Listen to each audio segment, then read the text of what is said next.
za zaključek dneva nas je presenetil Aleš Pogačar, ne? On je tudi bivši hrvaški prvak. Sestavlja pa nov avto, oziroma avto je že sestavljen, ampak še ni testiran in nastavljen. Ja, danes je v bistvu prvič, da je avto v pogonu. V bistvu danes je tudi prvič, ki še sploh izdvigala dol. Za vse, ki živite pod skalo, je to S14 Silvia, ki je imela prej 2-litrski SR20 turbo motor, zdaj pa noter malo večji. LS3, 6,2, V8. Serijsko je pač ta motor najbolj pogost v Corvetah C6.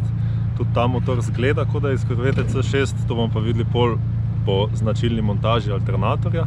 Serijsko ima to nekih 400 pa... 435, 440, ja. Z odmičnimi mapo pa cold air intakeom pa približno. Ko bomo videli dejansko v Avstriji, ko bo pokazal na valerih. V glavnem 100 konjaž bo tono 100 težka Silvia raketoplan, ne? Avto je pa poleg varnostne opreme, ki vključuje tudi full enclosure voznikov zic, kletko z NASCAR door barsi, dimenzioniran za to, da vozi velike gume, ne? Ki so danes bolj manj potrebne za to, da si konkurenčen na evropskem nivoju. Je pa to odlitek oziroma replika S15 armaturke, ne? Ja. Sem Sonas short shifter, ki je v bistvu ko ena replika Kaja short shifterja. Avto pa uporablja adapter plato, pa BMW menjalnik 3.0 dizel, sklopka je Sachs Performance. Zanimiva stvar na LS motorjih je to, da se originalni računalniki dajo dosti programirati, zato bo tudi ta motor na originalnem računalniku, ki je pa trenutno skrit tu pod armaturko. Integriran gasilni je obvezen na evropskih prvenstvih, akumulator je v tem primeru v kabini, zato mora biti pa v plastični škatli, da je zaščiten pred iztekom kisline. Ja, to smo malo zaradi razporeditev teže dali vse bolj na to stran. Me zanima, kak bo rezultat, ko bo na vagi. Evo, to je znameniti LS3 motor. Poleg cold air intake pa pomaga tudi Akusam. Tale umetnina vodnih cevi je pa to zato, da zajema vročo in hladno vodo iz obeh strani motorja in jo pošilja v hladilnik, ki je zmontiran zadaj. Ta zgornja je vroča, ne? Zato je tudi tukaj gor lahko imam auspuha, pa ni tak problem. Tukaj je pa spodnja, pa hladna, prije pa čisto spodi dol ob menjalniku gora. Originalni računalnik je dosti stabilen, tudi stroški swapa so s tem nižji. Ohranja pa tudi original drive-by-wire loputo za gas. Je pa ena posebnost na tem avtu, ki v bistvu, po moje še nihče ni tega nikoli naredil, ne? Je pa to, da Aleš je domač v E30-kah, zato uporablja avto booster in cilinder od E30 modela, pa tudi pedali. Razen pedala za gas so v bistvu direkt iz E30. Pedali vse E30. Je pa tudi vse po avtu v bistvu olajšano, vrata, stekla so leksanska, vsa razen vetrobranskega, pa tudi cel avto je pošvasan po šivih. V tunele predelan. Zato, da je v bistvu ta stara S-šasija čim bolj trda. Ja, Nissan ima serijsko zelo oske, ampak ful dolge menjalnike, čez pol avto menjalnik. Zato sta Aleš in brat naredila nov tunel, ki pa tudi služi za montažo short shifterja in ročne, pa trenutno tudi za računalnik, pa upam, da se računalnik ne bo pregreval, ko imelo to vse 150 stopinj. Ja, to še nismo nič. Bomo mogoče tam povilili. Pri BMW-jih smo vajeni, da imajo eksterno cevko za sklopko, ta pa gre v bistvu od cilindra direkt na tunel in je s tem sklopka, ali pa mogoče se recimo tekočina za sklopko ne pregreva toliko. Ja, to je zdaj tako spaljan, da je v bistvu glede tega, kako se rekel. Ker je problem na V8 motorjih, da imaš na obeh straneh izpuh in se bolj vse skupaj kuha cel čas. Ajde se kar dogaja. Dajmo havo dati.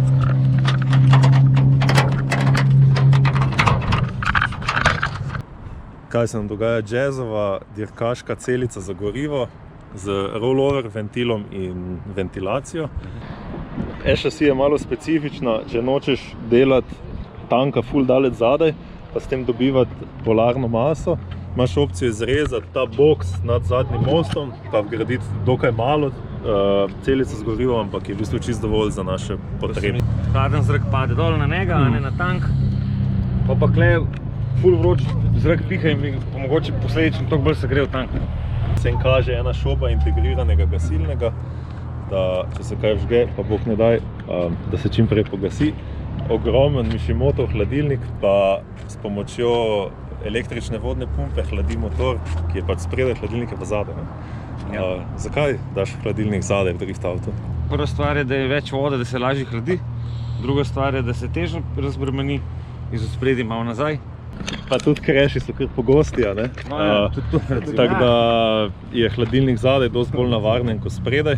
Pa še ena zanimivost, mogoče marsikdo misli, da mora biti vodne cevi ogromne, v bistvu sploh ni res, ker da voda prenaša vročino iz motorja v hladilnik, mora vseeno teči z nekim tempom, ampak ne prehitro. Davis Craig so Avstralci, ki izdelujejo te električne vodne pumpe za high-end racing aplikacije. In to je njihov digitalni kontroler, ki ti kaže, kaj vse. Temperaturo vode, napetost na alternatorju, pol tole, ko se tole vrti, veš, da se ventilatorji vrtijo. Imaš tukaj od zadaj, da si lahko prav pisk naštimaš, da ti piska. Če slučajno gre kaj čez. Slepenje na hitro delamo spredaj avto na Weissfabu, ki ga bi mogli vsi poznati. Če ne, lahko googlate kaj več o tem. Zadaj so pa vse roke nastavljive. Puše so poliuretanski, diferencial je pa serijski R200, za katerega v bistvu upamo, da bo zdržal ves ta navor. V bistvu po moje bi mogel, no zdaj ne vem. Kakšen klač kik, pa kaj, kakšni, po moje bo prej polosovina šla potrtiti. Bremze so pa tukaj z 32 sprednje in zadnje.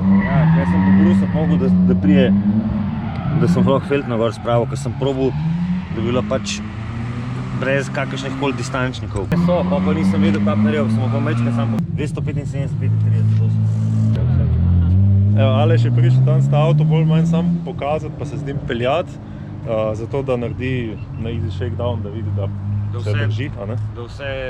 Da nič ne puša, da se kaj navžgal, da ne bomo pol tam gor šraufali v Avstriji, ker je brez veze. Dvakrat gor pa dol hoditi. Torej, sledi mapiranje, shakedown na progi, lahko pričakujemo v zaprtem krogu, ne? Po moje bomo šli kar direkt, če bo še kdo za, kakšen Krško, no. Javi. Ta avto pa bomo tudi letos že videli na tekmah, če bo šlo na mapiranju in shakedownu vse ok. Ja. Kdaj in kje? Ja, tekma bo, po moje, zdaj prva, ki je napovedana, edina ta v Zagrebu. Torej, Croatian Drift Challenge prvi vikend septembra.